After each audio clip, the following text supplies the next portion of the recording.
بہت زیادہ پریشانی میں اور الجھن میں ڈال رکھا ہے۔ وہ مسئلہ یہ ہے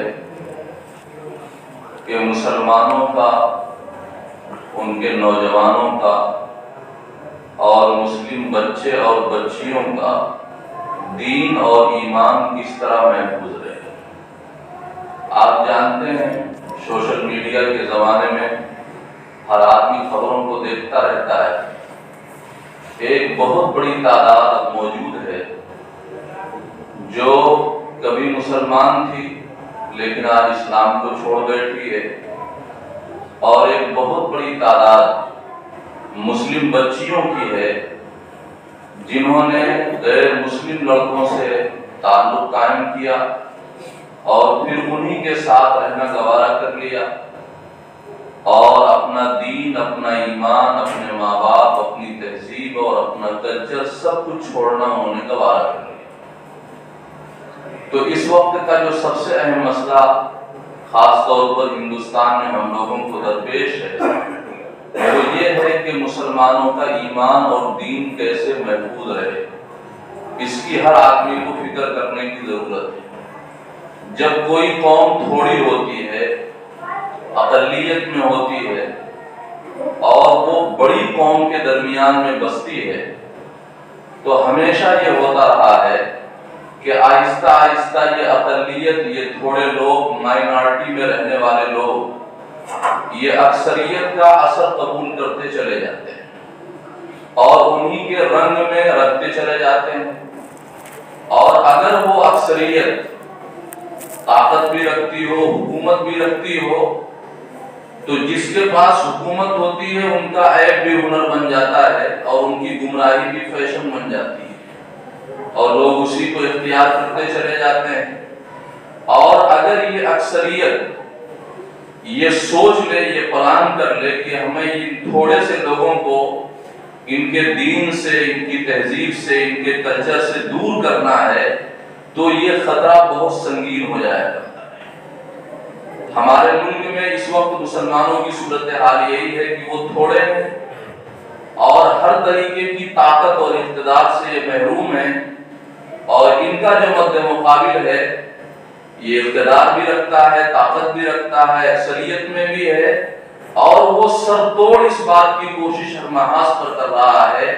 کہ کس طریقے سے مسلمانوں کو ان کے دین سے ہٹا دیا جائے۔ چنانچہ آپ روزانہ خبریں سنتے تھے، 2 سال پہلے، 4 سال پہلے ایکس مسلم آپ نے سنا ہی نہیں تھا، یعنی وہ آدمی جو پہلے مسلمان نہ ہو اور پھر مسلمان اسلام کو چھوڑ دیا ہو اور اب اسلام کے خلاف وہ زہر اگلتا ہو، آپ نے ایسے نہیں سنے ہوں گے۔ ایسے ماحول میں ہر آدمی کو فکر کرنے کی ضرورت ہے اپنے ایمان کی اور اپنے نسل اور اپنی اولاد کے ایمان کی۔ موسم اگر نارمل ہوتا ہے تو کسی کو بچاؤ کے لیے کچھ الگ سے انتظام نہیں کرنے پڑتے، لیکن یہی موسم جب ٹھنڈا ہو جائے گا تو بچاؤ کے لیے ہمیں بہت کچھ پہننا پڑے گا، اس کے بغیر ہماری صحت خطرے میں پڑ جائے گی۔ اسی طرح ایمان مخالف جب ماحول ہے تو ہمیں بچاؤ کے لیے بہت کچھ کرنا پڑے گا، اس کے لیے تدبیریں کرنی پڑے گی، سوچنا پڑے گا۔ اور اگر ہم غفلت کی زندگی گزارتے رہیں گے، کچھ نہیں سوچیں گے، کھانے پینے میں مگن رہیں گے، تو کل پتہ نہیں کس کے ساتھ کیا حادثہ پیش آ جائے کہ وہ مسلمان ہو اور اس کی اولاد کفر پر جا رہی ہو۔ کسی کو مجبوری لے جائے گی، کسی کو لالچ لے جائے گی، کسی کو اور کچھ لے جائے گا۔ حضرت یعقوب علیہ السلام اور حضرت ابراہیم علیہ السلام دونوں عظیم پیغمبر تھے اور بڑی قربانیاں انہوں نے اسلام کے لیے اور دین کے لیے دی ہیں، جس کی تفصیلات کا یہاں پر موقع نہیں ہے۔ دونوں نے اپنی اولاد کو اس بات کی وصیت کی تھی کہ تم اسلام سے اپنا رشتہ مضبوط رکھو اور تمہاری موت اسلام ہی پر آنی چاہیے۔ وَوَصَّى بِهَا إِبْرَاهِيمُ بَنِيهِ وَيَعْقُوبُ يَا بَنِيَّ إِنَّ اللَّهَ اصْطَفَى لَكُمُ الدِّينَ فَلَا تَمُوتُنَّ إِلَّا وَأَنْتُمْ مُسْلِمُونَ۔ اسی طریقے سے حضرت یعقوب علیہ السلام جس دنیا میں جی رہے تھے اس میں انہی کی اولاد صرف مسلمان تھی، بلکہ کہیں اسلام نہیں پایا جاتا۔ حضرت یعقوب علیہ السلام کو آپ جانے تو ان کی اہمیت سمجھ میں آئے گی۔ ان کے دادا حضرت ابراہیم تھے جو عظیم پیغمبر تھے، ان کے باپ حضرت اسحاق تھے جو عظیم پیغمبر تھے، ان کے چچا حضرت اسماعیل تھے جو عظیم پیغمبر تھے، خود وہ ایسے پیغمبر ہیں شاید جن کا نام حضرت موسیٰ علیہ السلام کے بعد سب سے زیادہ قرآن کریم میں آیا ہوا ہے۔ اسی طرح ان کے بیٹے حضرت یوسف عظیم پیغمبر تھے۔ اتنا زبردست گھرانہ اور اتنے زبردست لوگ، لیکن ماحول چونکہ اسلام مخالف تھا، جب ان کی وفات کا وقت قریب ہوا تو انہوں نے اپنے بچوں کو بلایا اور یہ سوال کیا، لِمَ تَعْبُدُونَ مِن بَعْدِي، میرے مرنے کے بعد کس کی پوجا کرو گے، عبادت کرو گے، ہمیں بتاؤ، اطمینان دلاؤ اس بارے میں۔ قَالُوا نَعْبُدُ إِلَٰهَكَ وَإِلَٰهَ آبَائِكَ، تو ان کی اولاد نے کہا ہم آپ کے رب کی عبادت کریں گے، آپ کے باپ دادا کا جو رب رہا، جو آپ کے باپ دادا جس کو رب مانتے رہے، عبادت کرتے رہے، ہم اس کی عبادت کریں گے اور ہم تو اسلام ہی پر زندگی گزاریں گے۔ تو حضرت یعقوب علیہ السلام کو اس کے بعد جا کر کے اطمینان ہوا۔ تو پیغمبروں کو اپنی اولاد کے ایمان کی فکر ہوئی ہے جو خالص اسلامی ماحول میں پیدا ہوئے ہیں، تو ہمیں اپنے بچوں اور بچیوں کی زیادہ فکر کرنی پڑے گی اور اپنے ان کے ایمان پر اور انہیں دین سکھانے پر بہت زیادہ توجہ دینی پڑے گی۔ افسوس یہ ہے کہ ہمارے یہاں اس سلسلے کی کوئی کوشش پائی نہیں جاتی۔ ہمارے لوگ بچوں بچیوں کو، دنیا ضرورت بن گئی ہے تعلیم، بچیوں کو اسکول بھیج رہے ہیں،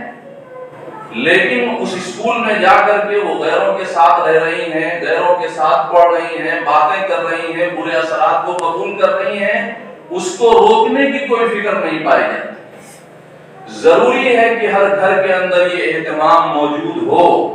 کہ وہاں پر دینی تعلیم ہو، بتایا جائے اسلام کیا ہے، ایمان کیا ہے، عقیدہ کیا ہے، اس کی اہمیت اور حقیقت کیا ہے۔ قرآن کریم میں حضرت لقمان کی وصیت کو نقل کیا گیا ہے، 5 وصیتیں نقل کی ہیں، ان میں 2 وصیتیں جو انہوں نے کی ہیں وہ ایمان کے بارے میں اپنی اولاد کو کی۔ پہلی وصیت کی ہے کہ کسی بھی حال میں صرف اللہ کی عبادت کرنی ہے، اللہ کے ساتھ کسی کو شریک نہیں ٹھہرانا ہے، اور دوسری انہوں نے وصیت ایمان کے بارے میں یہ کی ہے تم یہ یقین رکھو، کبھی تمہارا یہ یقین کمزور نہیں پڑنا چاہیے کہ اس دنیا میں ذرے کے برابر بھی کوئی اچھائی یا برائی اگر انسان کرے گا تو کل قیامت کے دن وہ حاضر پائے گا، زمین کی تہوں میں جا کر کے کرے، آسمان کی بلندیوں میں جا کر کے کرے، کسی آؤٹ ایریے میں جا کر کے، پہاڑ میں ویرانے میں جا کر کے کرے، یا کہ بھی اللہ انسان کے ہر عمل کو کل حاضر کر دے گا۔ تمہیں یہ یقین ہونا چاہیے، اس یقین کے ساتھ تمہیں زندگی گزارنی ہے کہ دنیا میں جو کچھ بھی کرو گے کل اس کا آخرت میں جواب دینا پڑے گا۔ ہمیں اپنے بچوں میں یہ ایمان پیدا کرنا ہوگا۔ ایمان کیا ہے، اسلام کیا ہے، چھوٹی چھوٹی کتابیں علماء نے لکھی ہیں انہی ضرورتوں کو سامنے رکھ کر کے۔ مولانا منظور نعمانی رحمۃ اللہ علیہ ایک اہم ہمارے بزرگ گزرے ہیں اور بڑی ہندوستان کے ماحول اور اس کی تاریخ پر ان کی نظر تھی، انہوں نے 2 کتابیں لکھی ہیں بڑی اہم، اسلام کیا ہے، چھوٹی سی کتاب ہے جس میں انہوں نے اسلام کا تعارف کرایا ہے۔ میں یہاں مسجد میں اتنے لوگ بیٹھے ہوئے ہیں جو علماء ہیں، ان کی بات الگ ہے، لیکن میں اگر پوچھ لوں اسلام کیا ہے بتائیے تو میں سمجھتا ہوں اکثر لوگ اسلام کا تعارف نہیں کرا پائیں گے، بلکہ بعض پڑھے لکھے لوگ بھی نہیں کرا پائیں گے جو مدرسوں میں پڑھے ہوئے ہیں، انہیں یہی نہیں سمجھ میں آئے گا کہ روزہ بتائیں، کہ نماز بتائیں، کہ طہارت بتائیں۔ تو وہ کتاب آپ کو آپ کے مذہب کا بہترین تعارف کراتی ہے آپ کی زبان میں۔ ضروری ہے، بہتر یہ ہے کہ آپ میں سے ہر کوئی وہ کتاب رکھے اور اپنے بچوں کو پڑھائے، خاص طور سے بچیوں کو پڑھائے۔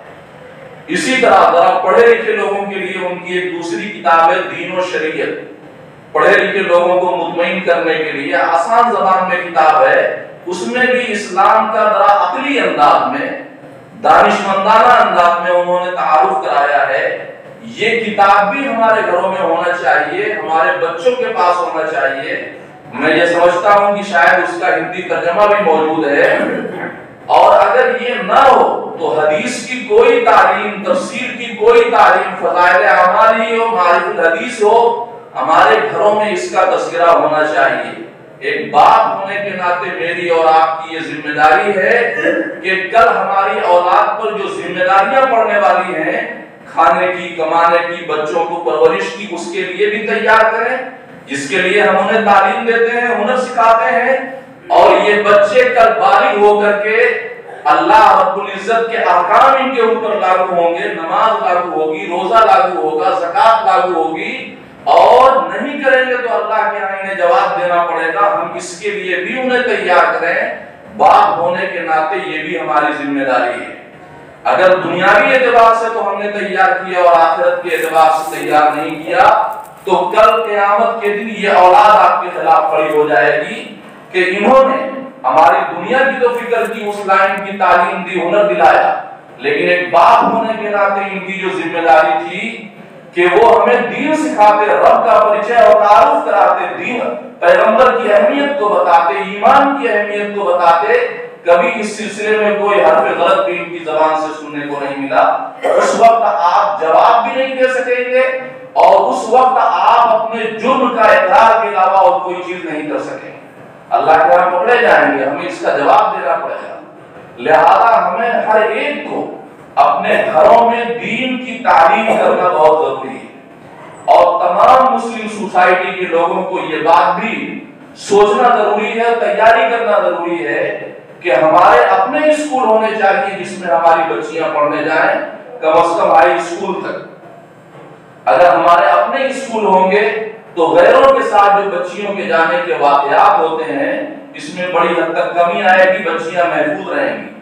اور جب وہ کو ایجوکیشن کریں گی، مخلوق ماحول میں رہیں گی، تو تمام تیاریوں کے باوجود بھی ہو سکتا ہے بہت ساری بچیاں اپنے دین و ایمان کو کھو بیٹھے،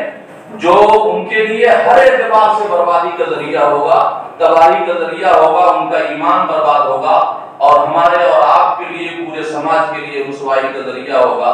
اللہ رب العزت ہمیں اپنے بچوں کی صحیح تعلیم اور تربیت کی فکر عطا فرمائے، اور اس سلسلے میں کام کرنے کی توفیق عطا فرمائے۔ وآخر دعوانا الحمدللہ۔